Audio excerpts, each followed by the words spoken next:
Good evening class 10 Hindi students.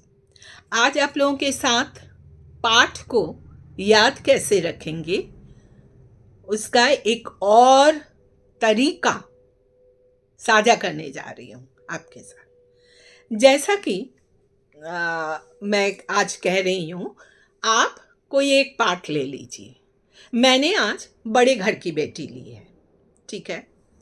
अब बड़े घर की बेटी ये पाठ जो है ना, आप लोगों को पता है काफ़ी बड़ी है ये। तो ये आप पढ़ेंगे तो बार बार, पर याद रखना मुश्किल है। और आपका प्रश्न जो है वो कहीं से भी आ सकते हैं, पाठ के कहीं से और किसी भी अंश से आ सकते हैं, गद्यांश से। तो इसके लिए एक तरीका जो है वो मैं आप लोगों से साझा कर रही हूँ। वो तरीका क्या है?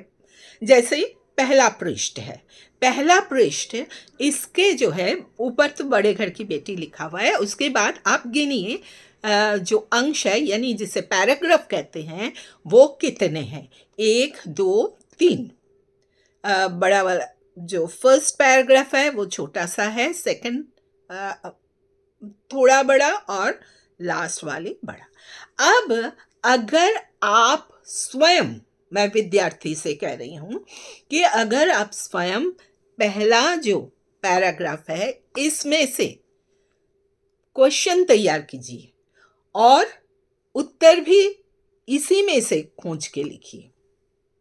तो क्या होगा, आप स्वयं जब प्रश्न तैयार करेंगे फर्स्ट पैराग्राफ से और उसका उत्तर भी वहीं से आप लिखेंगे कॉपी में, तो इस तरह से एक दिन में आप एक कहानी इस तरह से खत्म नहीं कर पाएंगे।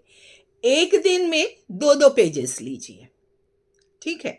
एक दिन में 2-2 पेजेस लीजिए। इस तरह से आप जब स्वयं प्रश्न तैयार करेंगे तो आपको तो पढ़ना पड़ेगा, ढूंढना पड़ेगा प्रश्न कैसे आप तैयार करेंगे, सोचना पड़ेगा और प्रश्न के हिसाब से आपको वहीं से उत्तर लिखना होगा, ये भी आपको देखना होगा, सोचना होगा। इस तरह से देखना पाठ आपको याद रहेगा। जैसे उदाहरण स्वरूप मैं बता रही हूँ, हमारा पहला जो है वो है बेनीमाधव सिंह गौरीपुर गांव के जमींदार और नंबरदार थे। उसके पितामह किसी समय बड़े धन्य धान्य से संपन्न थे। गांव का पक्का तालाब और मंदिर जिसकी अब मरम्मत की मुश्किल थी उन्हीं के कीर्ति स्तंभ थे। बेनीमाधव सिंह अपनी आधी से अधिक संपत्ति वकीलों को भेंट कर चुके थे। उनके वर्तमान आय 1000 वार्षिक से अधिक न थी। ठीक है, हमारा ये पहला पैराग्राफ। अब विद्यार्थी, मैं जस्ट उदाहरण स्वरूप आप लोगों को दिखा रही हूँ कि इसमें से क्या प्रश्न बन सकते हैं। पहला, छोटे छोटे प्रश्न बनाइए, कोई इसमें दिक्कत नहीं है कि जिस तरह हमारे एग्जामिनेशन में 2-2 3-3 के आते हैं, अभी नहीं। हम तो अभी पाठ को याद करने की चेष्टा कर रहे हैं, याद यानी हमें जैसे याद रहे। तो पहला हम ये प्रश्न तैयार कर सकते हैं कि बेनीमाधव सिंह कौन थे। तो आंसर हमारा क्या होगा? बेनीमाधव सिंह गौरीपुर गांव के जमींदार और नंबरदार थे। ओके, देन हम बेनीमाधव सिंह वकीलों को क्या भेंट कर चुके थे। तो बेनीमाधव सिंह अपनी आधी से अधिक संपत्ति वकीलों को भेंट कर चुके थे। फिर एक प्रश्न है, उनकी अब वर्तमान आय कितनी थी? उनकी अब वर्तमान आय 1000 वार्षिक से अधिक न थी। और एक प्रश्न हम बना सकते हैं इसमें से, यही कि उनके पितामह कैसे थे। तो उनके पितामह किसी समय बड़े धन धान्य से संपन्न थे। गांव का पक्का तालाब और मंदिर जिसकी अब मरम्मत भी मुश्किल थी उन्हीं के कीर्ति स्तंभ थे। हो गया,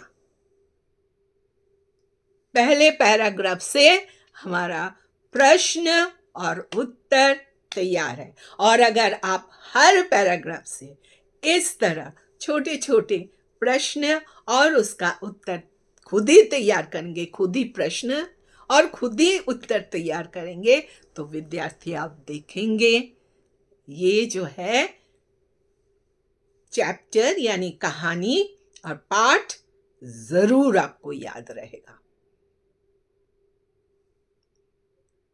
अगर आपको अच्छा लगे मेरा ये वीडियो तो आप ज़रूर इसे सब्सक्राइब कीजिए। मेरा यूट्यूब चैनल है वाची प्रोडक्शन एंड टैलेंट मैनेजमेंट। और दूसरी बात ये है, अगर कोई ऐसा लगे आपका कोई प्रश्न कि ऐसा क्या करें या किस तरह से हम इसे और कोई भी आपको अगर लगे प्रश्न, आप ज़रूर मुझे कीजिए, मैं उस पर वीडियो बनाकर आप तक पहुंचा दूँ। Thank you.